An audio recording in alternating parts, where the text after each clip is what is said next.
Hi, this is Ellen Stumbo from ellenstumbo.com, hope and encouragement for parents of kids with disabilities. And today I have with me Tonia Christle from toniasays.blogspot.com. Tonia, thank you so much for being here. Yeah, no problem. And Tonia recently did a series called Growing Up with a Disability, where she addressed what it is like to grow up with a disability. Um, and they were fantastic. And I'm so glad that she did that. I know personally I learned a lot, and I thought it would be a great idea to talk to her about her posts and growing up with a disability, and also answer the questions that came through the posts. So, Tonia, let's just get right to it. Let's start with the early years. Okay. Um, so you had a quote in there that says comments about our differences will stick in our heads long after they leave yours. Yes. So I think that's a very powerful thing for a parent to hear. And well, you and I have talked about this before, but sometimes I don't think about everything that I say in front of my kids. Right. And now having that in mind, I think, like the comments about the wheelchair, with Nina, Hmm. when I asked her, what do you think I feel about your wheelchair? What do you think I feel about your disability? And I Hmm. was shocked that some of those comments had affected her.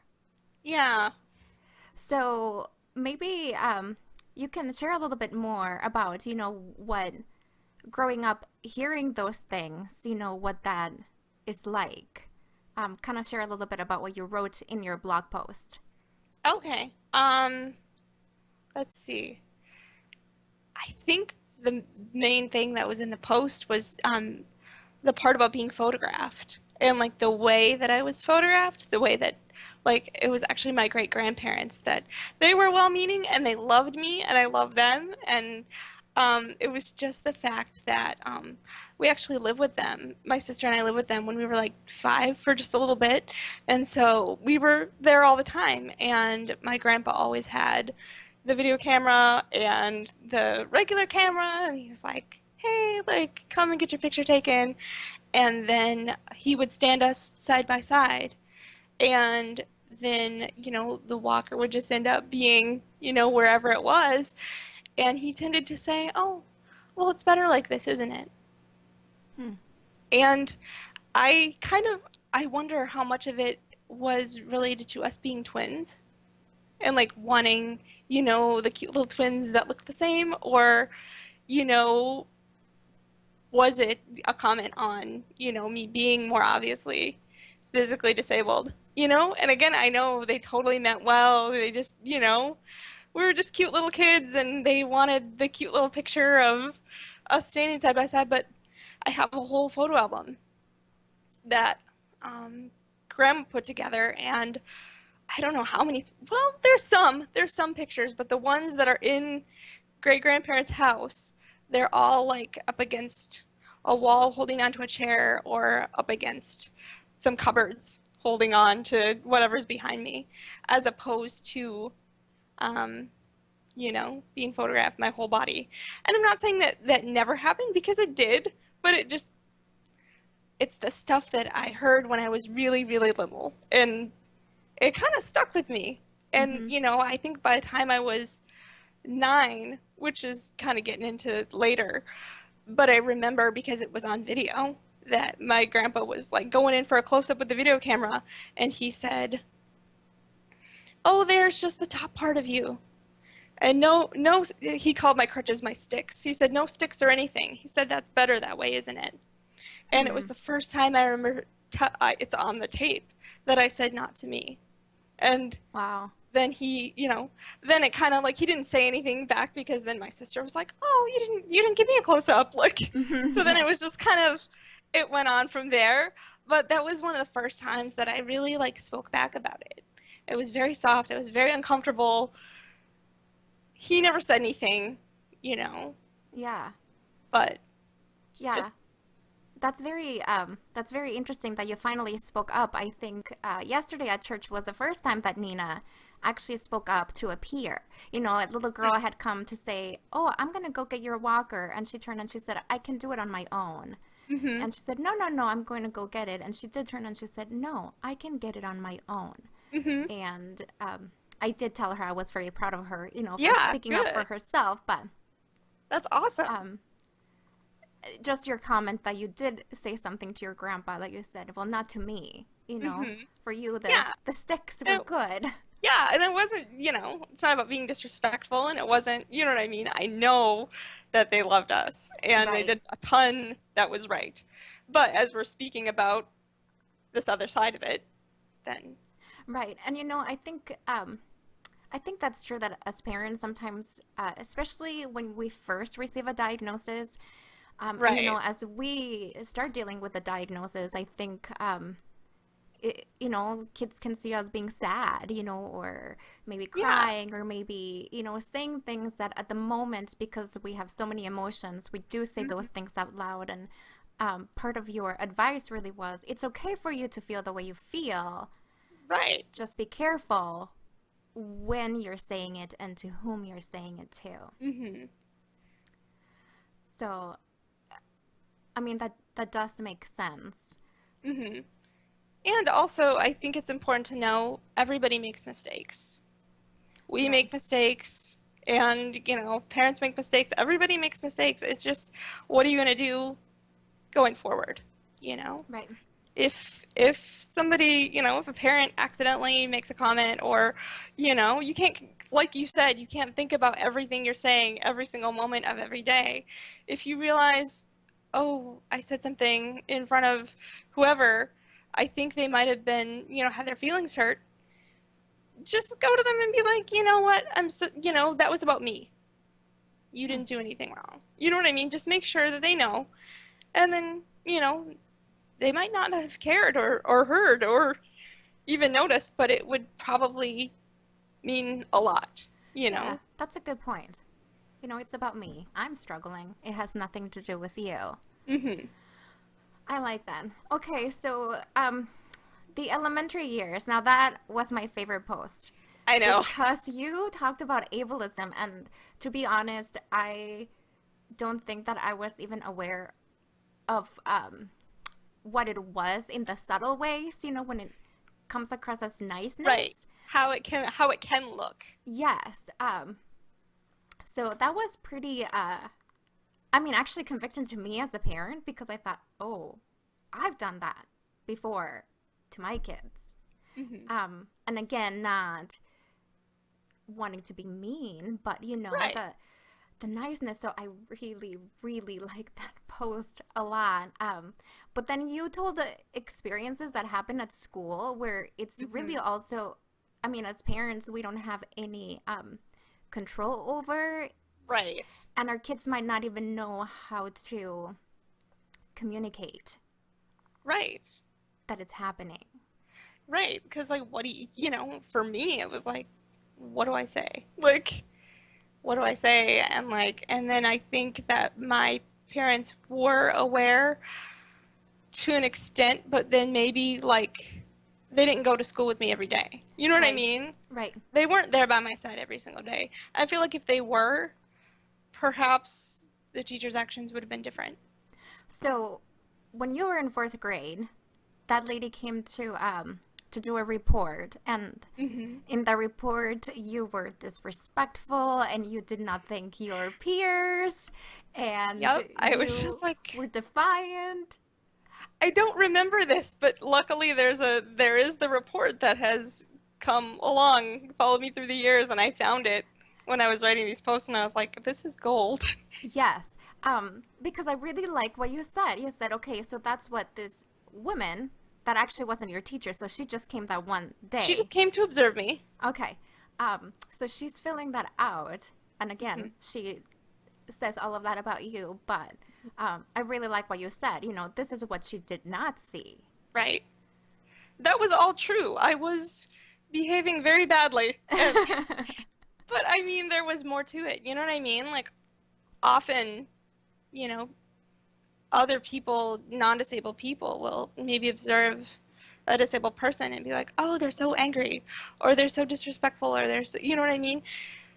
What's going on to cause that? Right. What's going on behind, in the moments that you're not here, random Right. lady, Right. But I really liked, how you explained that. You said this is what she didn't see. Hmm. So you had a teacher who would call you princess Hmm. in fourth Yep. grade, Yes. which, Make way for the princess. yes, which my oldest is in fourth grade, and I think she would feel babied if Yes. her teacher said something like that. Right. Uh, and then she actually had other kids from your class even go to the bathroom with you. Hmm. And I think I mean, not to veer it off, but I think we did get another question about that and about the teacher and what made my teacher so mean. Oh, yeah, And I yeah. think I wanted to speak to that and say that I don't think her intentions were mean. I think she was inexperienced. She was very experienced as an educator, but she was very inexperienced as an educator of anybody who was different. It was Yeah. 1990, and I don't know how much you know about um, civil rights and the disabled community, but the ADA passed in July of 1990, and my school Okay. year started that year in September. So I feel like it wouldn't be too far of a stretch to say perhaps I was the first student with a physical disability that she had ever taught. That's true. That's possible. And so I don't know. Mm-hmm. But then even in that report that I had, quoted, um, there's a piece near the end where this lady had spoken to the teacher and said, talked to her about, well, you're doing a lot of like kind of hovering a lot, and the teacher said that she was afraid, like that she was very fearful that I would get hurt. And I Mm-hmm. think that perhaps drove a lot of her actions was she Right. meant well and she was probably terrified. Right. Which, I mean, I think that's the reality for people that are not familiar with disability. There's a lot of fear. Hmm. I mean, I think, at least for me as a parent, when my daughter was born with Down syndrome, a lot of the feelings I had were really based on fear because You didn't of know. I didn't know. I mean, it also goes to ignorance, that Hmm. I was just very ignorant about disability um, at the time. And I'm sure that there are so many ways in which I am ignorant about disability because my Me kids are too. younger. Well, It's true for everybody until mhm, you know what I mean? Like even disabled people grow up with these ideas in our heads because of society and the way that society actually is. It's built for able-bodied people. It's not built for us. So then we kind of have that internalized like, well, if I wasn't, things would be a lot better. that's true. And that brings up a good point because some of the comments that I got, and maybe that you got too, were not public. But Mm, I found it very interesting that it was other adults with disabilities that did respond to your posts, saying, I felt that way too. That happened to me too. right. And even comments of, because of the messages from home and from school, I did grow up kind of feeling a little bit. I mean, one person even used the word worthless, Mm, that with little value because of a disability. yeah, And I could see that. that really, I mean, that breaks my heart because I have two kids with disabilities and I don't want them to ever grow up, feeling that way, Right. and just trying to encourage them, and to support them. Um, which is another question. How do you push your kids and encourage them without making them feel like their disability is bad? How do you push them to Right. do better, or to Right. try harder without them feeling like, Hmm. oh, you just wish that I You, didn't you, have a you just wish that I disability. could walk, or you just wish that I could do this better Right. because, and I think that is a very fine line to walk as a parent, and I don't envy you at all. so, what can parents do? Yeah, what can parents do to encourage their kids but at the same time not make them feel like they wish that they were Mhm. different or that they don't Right. like the disability. Okay. So I would definitely say that it's, um, I would probably just start with like everybody has things that they need to work on. You know what I mean? Like it's Mm-hmm. not specific to, I mean, it is specific to disability, but it's not. Everybody has areas of themselves or, you know, educationally or whatever that they need to improve on. And you could give examples from, for your own self if you're talking to your kids or whatever. And just say, oh, yeah, well, I really struggle with, I don't know, whatever you'd struggle with. Math. Math. Yes, I really struggle with math, and I really need to work harder on that. And, you know, um, and then also, like, at the same time, to really be aware, to not make it the be all and end all, to know that a lot of times this progress happens slowly and, I mean, over a long time. So, I mean, what you read about me in the early years, I could do so much less then Mm-hmm. than I can do now. Like Right. I've really made improvements over the years and, was due to a lot of things, but it just, I mean, it didn't happen overnight.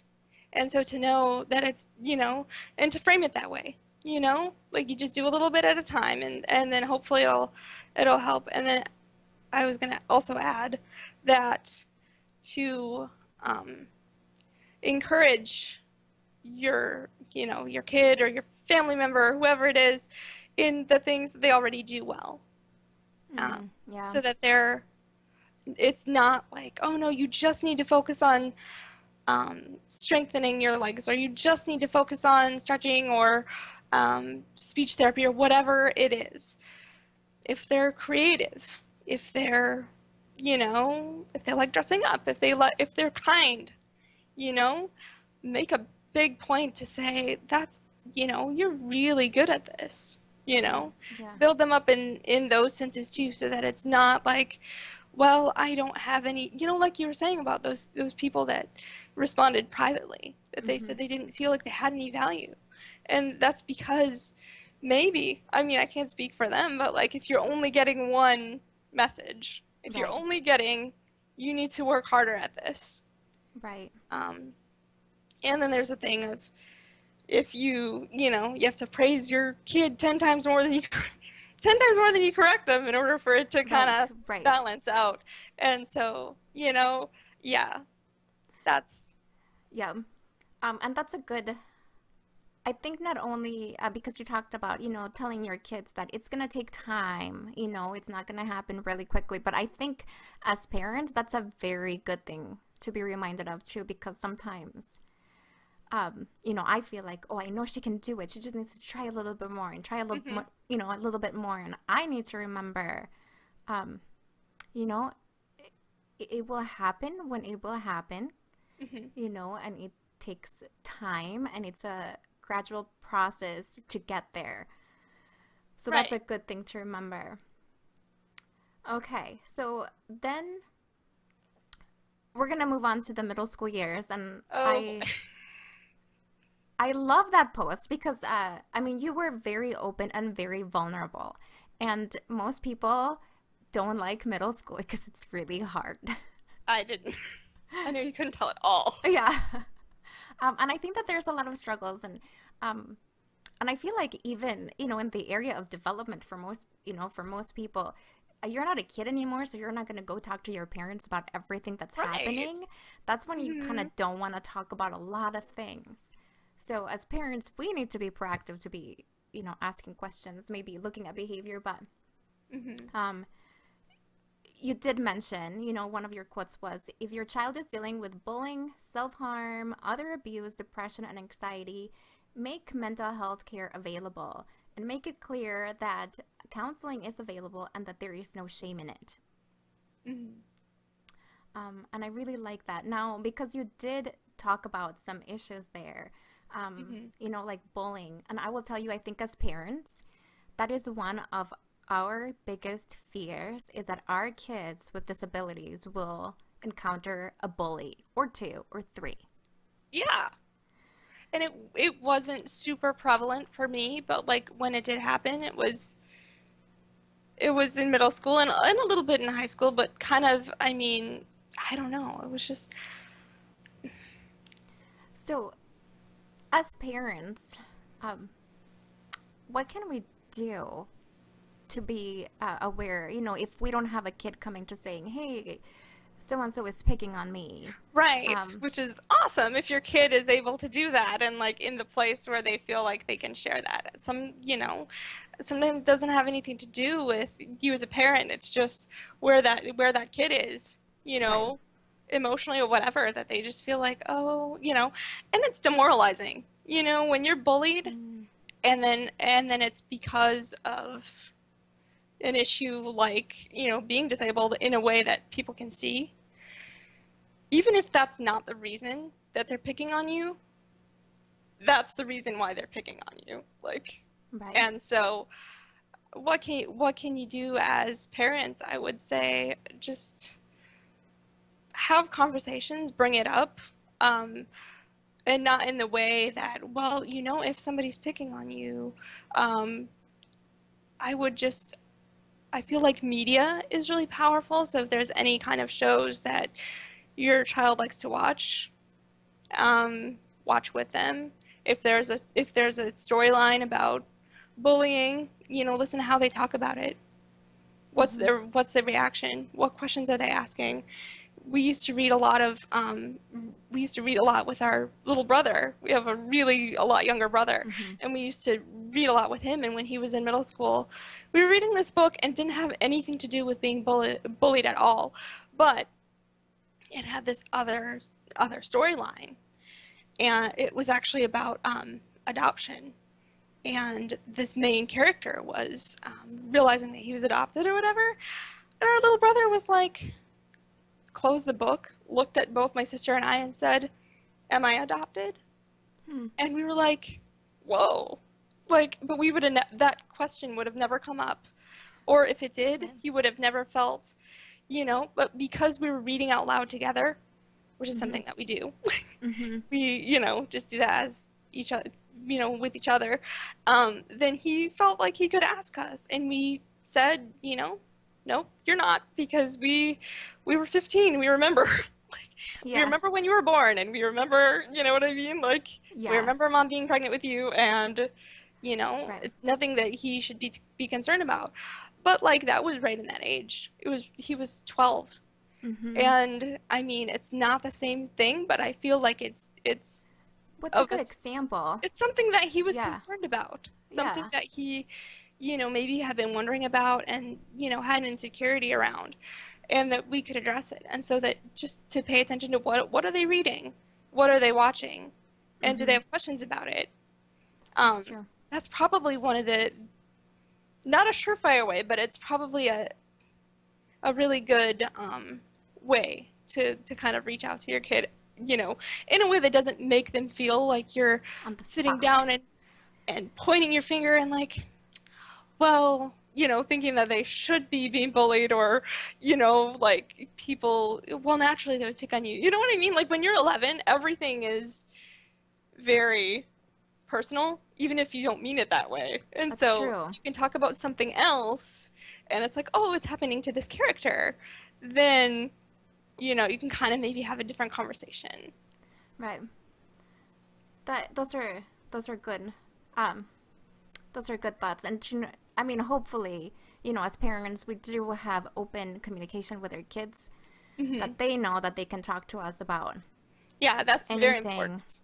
Hmm. that's happening, especially in regards to their disability. And I think if we are a safe place where they know that we don't dislike their disability and we recognize it's part of who they Right. are and we love them Hmm. completely, that hopefully even that those conversations become um, not weird conversations. Not weird and not off limits. Right. Yeah, yeah, that's a good point. Not off limits. Because for some, in some of the comments that were left, it felt, it seemed like for some of them, disability was kind of an off limits. topic. Mm. We are going to treat you like you were, quote, normal, Mm-hmm. and then that kind of made disability um, Right. something that you don't talk about, and, like someone expressed, almost shameful, Mm-hmm. when it's not, and Right. it shouldn't be. But it's all about how it's framed and how you internalize, that stuff when you're Right. little, and then wherever your parents are in their journey. Right. That's true. So now, high school years. Yay! Um, your quote from the high school years, or one of them, was being disabled is not a free pass to be cuddled or excused from responsibilities that are within our ability to maintain. And I really like that. I mean, I like that you told the story that because uh, of your sister's illness, and then she ended up in the hospital. All of a sudden, you stepped up. Yeah, I guess you could say. I mean, I would say that I just did what I had to do. It's not like stepping up. It's just like, okay, I have to do this. And I think that's a thing, that's a family trait, I think. And that's because I see that in my mom, that Uh huh. she has that as well. Like whenever the situation is just like, okay, you need to do this, and she just steps up and does it. And I found that to be true for me. Like where Yeah. if it's, if the pressure's on, you can be as scared as you want, but you still do it. Like Yeah. I like that. I like that you said that it's not really stepping up. It's just doing what it's you doing had what you to have to do. do in the Yeah. moment. Like, Yeah. Um, I do wonder sometimes, even now with my girls, and they're younger, but it's funny that I go out to the school and I talk to people and I say, I want you to have, big expectations for my kids. But mm-hmm, sometimes at home, I I do kind of baby them in some ways. mm-hmm, It's almost like, well, I don't know if they can do it or not, so maybe I can do it for them. mm-hmm. And I think in your high school years post, uh, you have a disability, but guess what? You still have responsibilities Yeah. and Still expectations. schoolwork to And do, and yes, things to, papers to yes. write, and And you need to fulfill those because right, that's your place in your family, or right. um, and I think, maybe it depends on the disability, and Definitely, to being I aware of would say. that. Mm-hmm.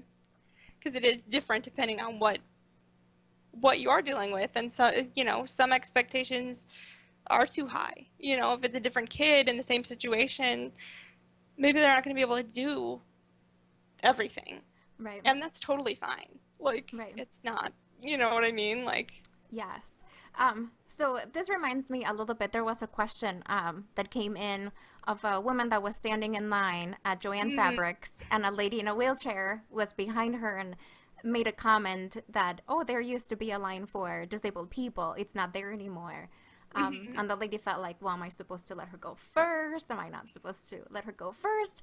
What do you do in a situation like that? right. Like, was she giving telepathic signals about, like, actually, you Yes. should let me go first? Yes. And I would say, obviously, like, I can't speak for every disabled person.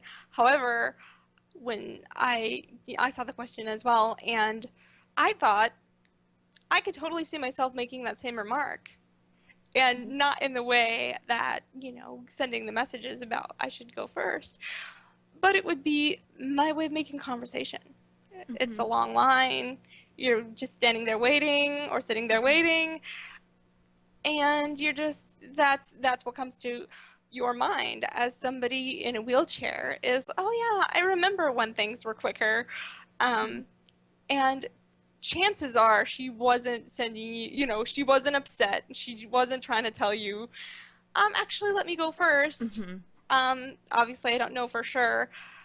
I also think it's important to say that a lot of times too, if you are speaking of disabled people, and if it's a long disability, if it's a something that you're born with and you've grown up with it your whole life, um, we grow up mostly, hopefully, to learn to ask for what we need. So if she Mm. needed to go ahead of you in line, I feel like she would have said, like, actually, can I get ahead of you? I'm in a rush. You know, she would have been more explicit. Mm-hmm. That's my take on it anyway. And Mm-hmm. it's just one take out of.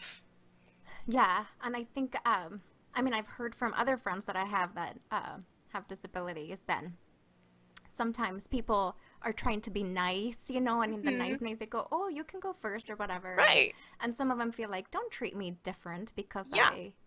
uh, I'm disabled." I have a friend that said, "Why would I go first? I'm sitting on a chair, so Right. I'm not the one standing." Right. I've got it easier here. Like, Yes, I'm not dealing with tired, my legs being tired or whatever. yes, Yeah. And I think that that person was very, I mean, she was like, well, I just wanted to make sure that they didn't think that I was, babying them or, not doing that. And I thought that was really smart that they were aware of that. Like, mm-hmm. that, we do just want to be treated, like if you were standing behind a lady in line or ahead of a lady in line that was standing behind you, would you be like, if she talked about the express lane, would you be like, oh, does she want to go ahead of me? Yes, Maybe that's not, that wouldn't maybe be your first thought. right, right. You know, it also reminds me, when we talk about it, treat people like you want to be treated, Hmm. and sometimes I do, say to other people who are not disabled, and I make a point to say I don't mean treat others how you would like to be treated if you had a disability, because Right. you had a certain perception of what it would be like to have a disability. So forget Hmm. that aspect. How would you want to be treated right now in your Right. situation as Yes. an able-bodied person? Hmm. That's exactly how you should treat people with disabilities. Right, because being able-bodied is just as much their norm as being disabled is my norm. Like I Exactly. was, grown up my whole life like this. I'm reminded of like this quote by Ali Stroker, who I actually had one of her quotes in one of my blog post entries. I can't remember which one it was, but she said, "A trauma when you're young doesn't feel like a trauma. Hmm. It just feels normal." And that's kind of how I feel about, like if you're, if something happens to you later in your life, like even if you're a parent and you have a child with, Down syndrome or whatever, that's a huge thing. And it takes some adjusting because your previous experience for you was to have a typical child and you Right. don't have any experience with this, Right. with any, having a baby with health problems. And so it took some time for you to adjust. Mm-hmm. For me, my time, there was no adjustment. It was always my reality. Right. Right. And so it's not anything that I had to be like, oh, that's really sad for me. Like, Right. why? Right. You know? That's a great point. And I wish everybody, I hope everybody, if they remember anything, they remember this right here. That it's your normal. I think about both my girls. You know, Nicole has Down syndrome. She's always had Down syndrome. She doesn't know life without Down syndrome. And Right. Nina has cerebral palsy. She does not know life without cerebral palsy. It's Hmm. their normal for both of them. So, yeah. Yeah, that's a great thought. So thank you for Yeah. that. Um, the other quote that you have for the in the high school years, you talk about fitting in. So you said being in choir gave me a place to fit in. It gave me an identity outside the girl in the wheelchair. I was okay being that, but I wanted my peers to understand I was more than one dimensional. Um, and I think the fitting in is something that all of us, deep Hmm. down, we all need to fit in. Um, but I really like what you said about, for your peers to know you more than one dimensional. Hmm. I mean, is that something that you feel happens a lot to you? That people say, oh, the girl in the wheelchair, and all of a sudden that's all that people see? I will say it's the first thing people see. Mm-hmm. It's the very first, I mean, even before they see that I'm a woman, Mm-hmm. because I wear my hair short. So Mm-hmm. then there's sometimes confusion about that. Mm-hmm. But this is the first thing they see. I come down the sidewalk or whatever in a wheelchair, and that's what they see. And then there's judgment, right or wrong. Right. Some Mm-hmm. people are great and they don't care and they're just like, hey, and they keep going. And some people look at you and they go, oh my gosh, you're doing such a great job. And it's like, why? I'm going to the Yes. store. Like, Yes. Yes. Well, and well, you and I have had lots of conversations about some of the things that people say mm-hmm. and how inspirational people with Yeah, disabilities can be for going to the grocery store, just like yeah, everybody else. right. And so, yeah, I would say that it is the first thing people see, and so as such, there's judgment made based upon that. Now, somebody else who, you know, there's also invisible disabilities that people can't Right. see, and then That's true. that's a whole other perspective and experience that I don't know anything about because this is all I know is people seeing it and judging it um, for good or bad, you know? Yes, that is true. Um, and I mean, I see that. Um, I mean, as an outsider, I see that with my girls sometimes too. You Hmm. know, that when people see either one of my girls, because they both have very obvious physical disabilities, Right, I feel like that's all they see. They see the disability, they don't see the person. And I would say that disability is very much a part of who they are, right, but it is not the only thing that defines them. right. It Like the is not. quote, like you want people to know that your girls are more than one dimensional. Like Right, that is one dimension of them. There's right, also all these other ones. right, right. And that's, um, I mean, that's good for all of us, to keep in mind.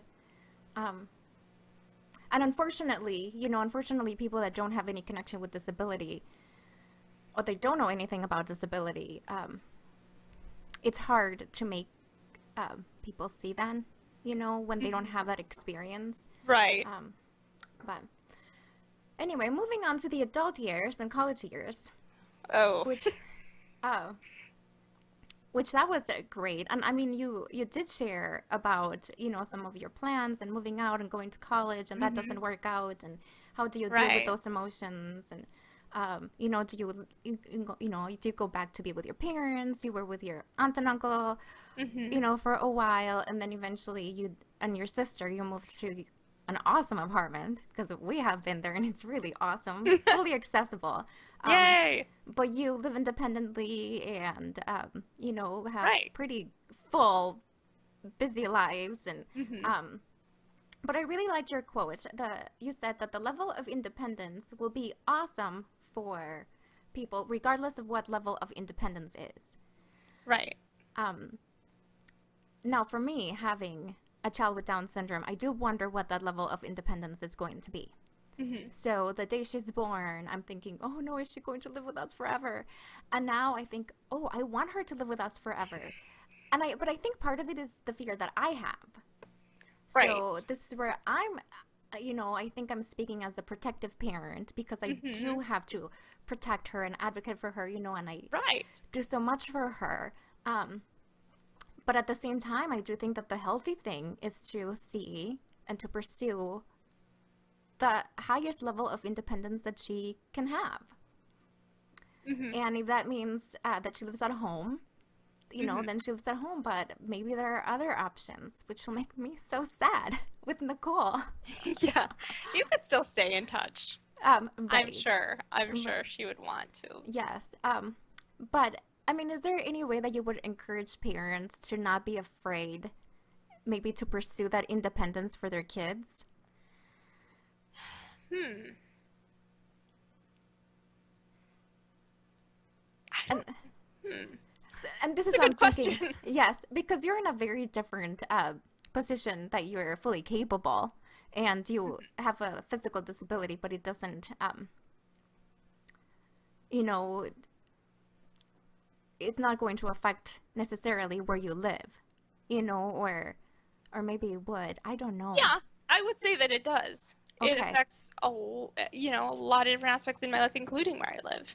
Because now that I'm older, um, I don't have the stamina that I had even in my 20s. And so now I just use the wheelchair a lot more. And I do wonder if I use the wheelchair more because I'm where it's accessible and so then I can, or Hmm. if it's vice versa. I'm not really sure.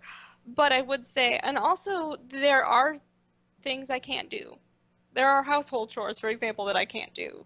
And you know what I mean? It's just about finding a balance, and that's why I said, like I said in the post, that um, everybody needs help, you Yeah, know? that's true. Hmm. Everybody needs help. Like we have cable people and electricians and all those people that help us do the things that we don't know how to do, you know?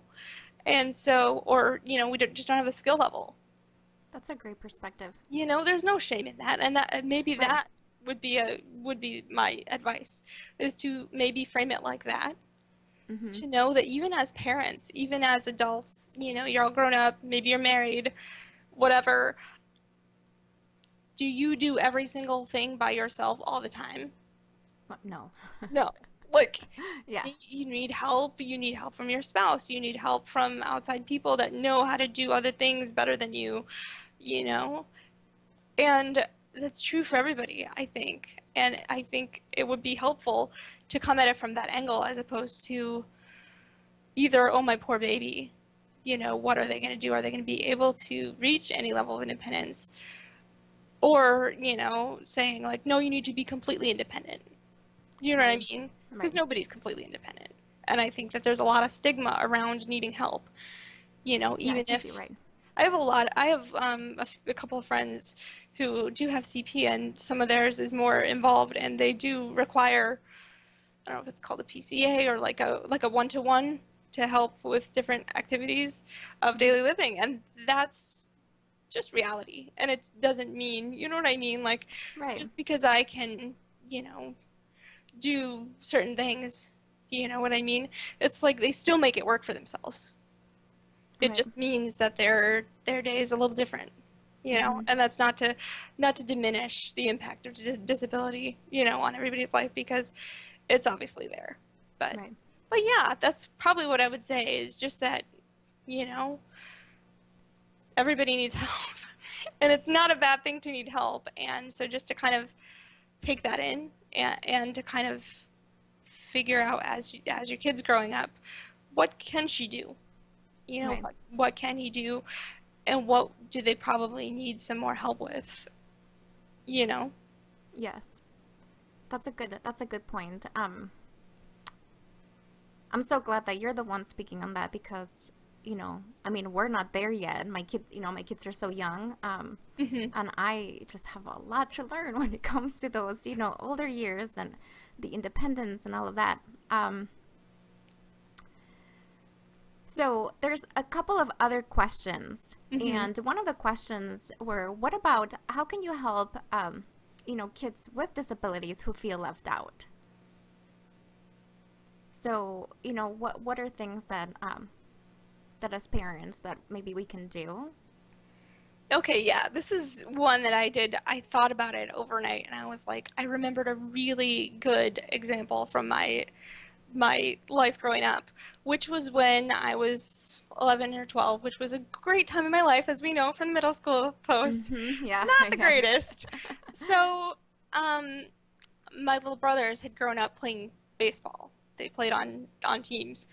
And then when we were in sixth grade, my sister also joined a softball team. So every single one of my siblings played a sport, and they played similar sports. And Mm-hmm. I mean, I was fine when my brothers played baseball. I was like, hey, I'll go and cheer them on. When my sister played on the softball team, which I don't know how much of it was because she wanted to play and how much of it was because our best friend was on the team or what. Mm-hmm. But I was like, oh, I feel so left out. I really want to be able to do this. I knew I couldn't. There were Mm-hmm. just some things that's just not realistic to do. It wasn't like I Right. was in denial, but it was just like, oh, I really want to do this. And I remember that my dad actually got me a glove. Mm-hmm. And it wasn't that he knew I wasn't going to be able to use it to play, but, you know, I could barely catch. You know, you Mm-hmm. throw me a ball and it's like, where is it?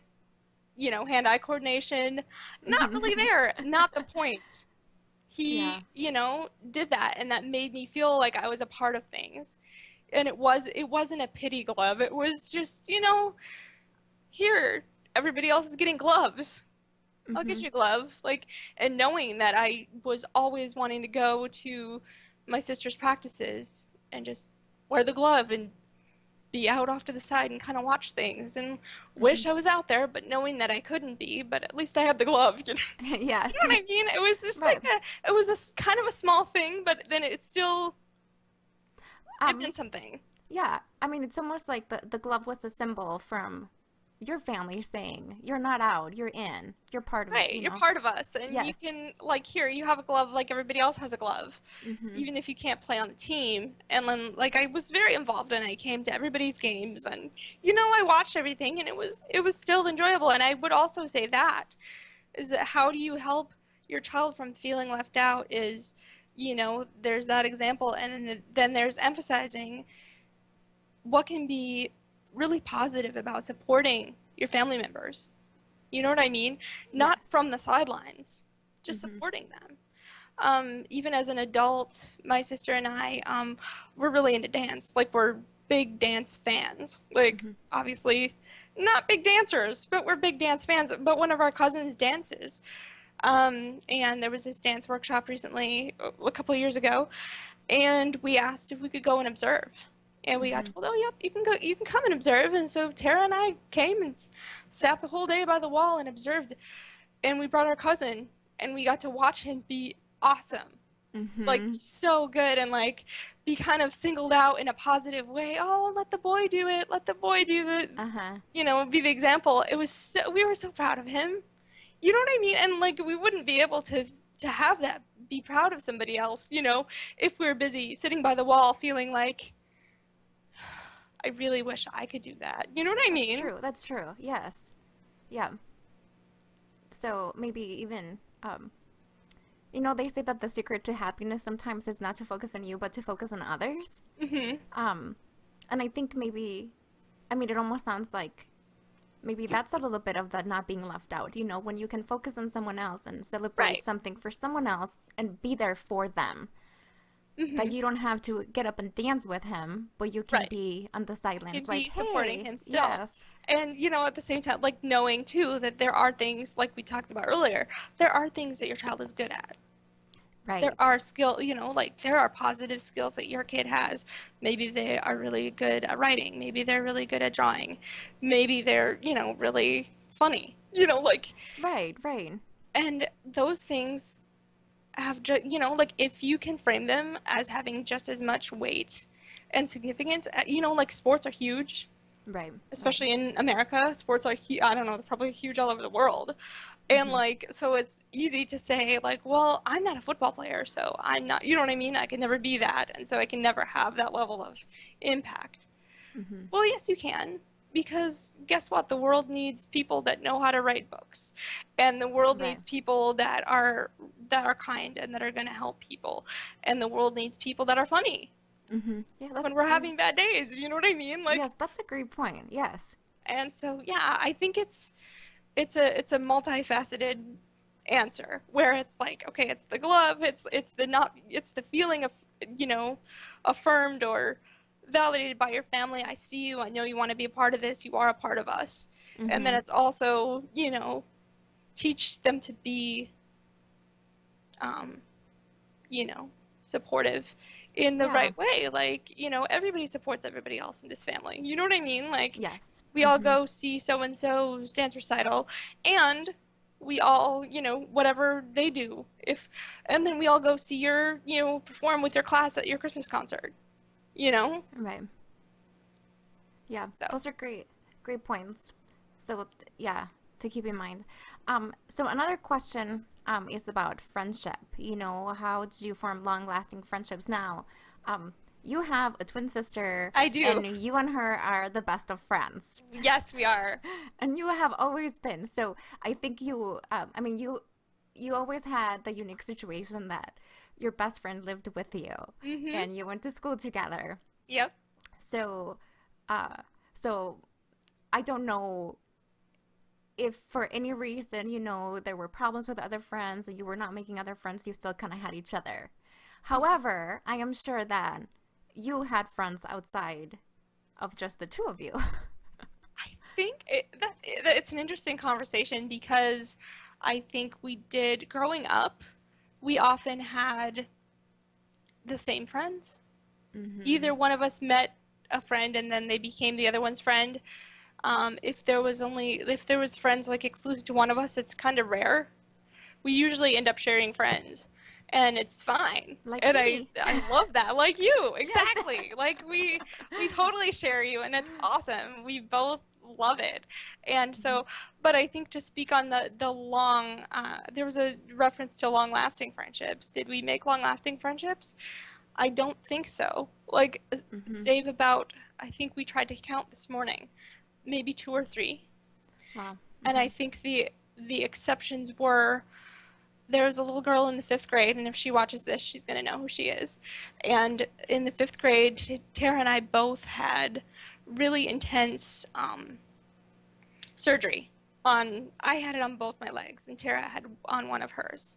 Mhm. And so we were out of school for a long time, and the recovery was pretty intense. We got taught at home. Our teachers came to our house, after school, after they Yeah. taught a Yeah. whole day, and then they came over and Yes. and taught Mhm. us because they were awesome. Um, but this girl, like, would send us get well cards, and the classes were, oh yeah, we're gonna make it get well cards for the girls, and it's a fun little activity for all the kids to do to teach them compassion, whatever. This girl went above and beyond. She's like sending a card every week. How are you doing? And like writing a full on like this is what we're learning in science class. We are learning about pathogens and germs. They are everywhere. Like you would not believe. And just like the sweetest, I mean, and I guess Tara just mentioned this morning that this little girl had mentioned to her that she had walking pneumonia. I think one of the previous years, so she had an insight into what it was like to Yeah. be out of school for an Mhm. extended period of time and be away from your peers. And I think that was our other friendship, which we had as an adult, which is a little bit longer, coming up on 10 years. She's also experiencing like having surgeries and from being injured and having Mhm. to go through that recovery. And so we connect based on that. Like, and Yeah. the only exception to that was this really young friend, really awesome, great friend we met through church. And she just was very open where she would start, like we met at church, and so there was always the calls at the end, like everybody come up if you want some healing. Mhm. And like there's quite a few years between us. So she was, I think, 11 or 12 years old to my 20, 19 or Mhm. 20. She saw me and she leaned over to who was sitting next to her, who happened to be one of my friends. Why isn't she going up to get some healing? And my friend said, she believes that she's fine the way she is, and she doesn't believe that she needs to be healed, and she thinks that, so does that make sense? Oh, yeah, that makes sense. And then, fast forward a few years, we became friends. We both sang. We both were singers. And there was this instance where we were going to the state fair together, and we packed my chair into the car. But then we had stopped at church to run in and go to the bathroom. And I was like, of course, I didn't think to bring my crutches as well because I thought, oh, we'll just be at the fair and I won't need them. Well, are we going to take the chair out of the car, put it together, find the door to Oh, get in, yes. and Uh-huh. then find the door to get out, and then take it apart again just to stop for 5 minutes? So I'm sitting in the front seat going, great, this is awesome. And Mhm. all of a sudden, my friend comes around the car, opens the door. Do you need to use the ladies' room? She was 17. Mhm. And like I was, a little bit older. I think there was about 8 years between us. Just floored. And she just offered me her arm and like walked in with me into the bathroom to the stall door and then to the sink and back out. And she just that's the best kind of help. Like if you actually need it and then if somebody can give it to you in a way that's natural and it Right. makes sense and it's not Mhm. like, "Oh, I feel so bad for you. Can I help?" Right. It's like I see that there's a need and actually, I can help you with that if you want. Like Right. so those are the three friendships and I feel like they're very particular and that's probably Mhm. the reason why they've lasted because it is difficult I think for people people with disabilities to maintain friendships. There's a lot of spontaneity in friendships, I feel.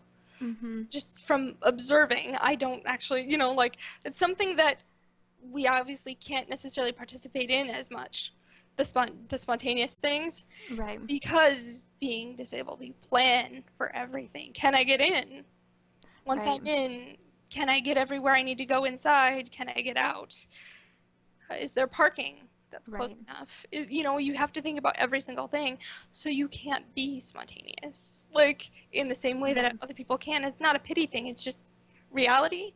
Right. And so I think a lot of the friendships that have dissolved, that have not worked out, is because they want to do all that spontaneous stuff, and Mm-hmm. we can't. And so it's like Right. we're kind of the downer friends. Uh-huh. It's just kind of the way it is. Right. Like, sorry, like, Right. But sorry, but I can't. I wouldn't say you're downer friends. It's just a reality for you. Right. Like, I it's mean, not, yeah, yes. it's not a, Mm-hmm. Because I think our family experiences a little bit of that too. That there are times that we know it just doesn't work for our family. hmm And I think that touches a little bit on the feelings of isolation. hmm That um, I hear that naturally people with disabilities can be a lot more isolated than the average person. And um, Probably true. I don't have anything to compare it to, right, but that's true. That's a good point. But I would say that as I look at my family, that sometimes we do have a little bit more of that isolation because we hmm can't participate in activities that maybe other families can right, and you would easily have something to participate compare in. that to Right. with, you know what I mean? You'd be able to Yes. look back and go like, oh yeah, well, there was maybe a time that, Right. Or even for me growing up, it right. was different because there was no disability in hmm my family as I was growing up. And hmm um and I know from a parent's perspective, that is a really big thing. That even as parents, when we parent kids with disabilities, sometimes some of the friendships that we had before, those do kind of fade away. And hmm it's like you said, I think that's what it is. You can't be spontaneous like that anymore. You don't have as much time.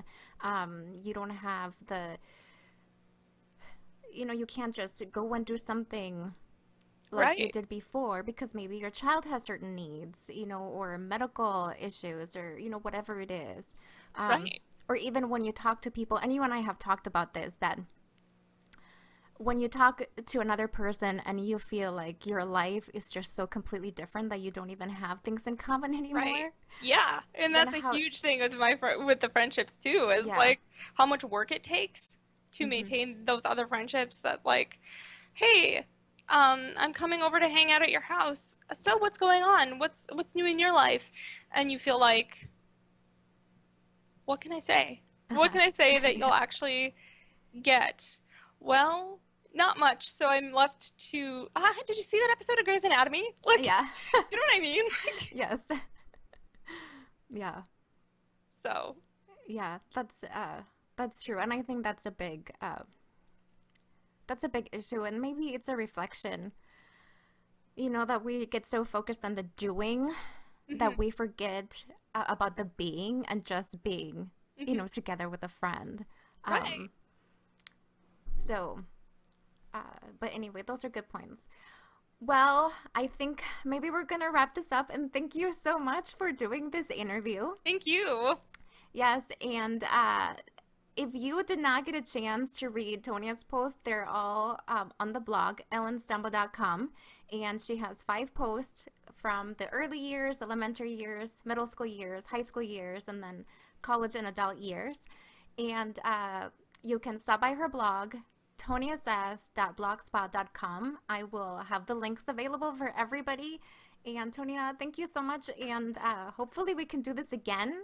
Yeah, Yes, and just talk about more issues from maybe the parent's perspective and then the adult with a disability perspective. I would be down for that. Yes. So thank you so much. Yeah, you're welcome.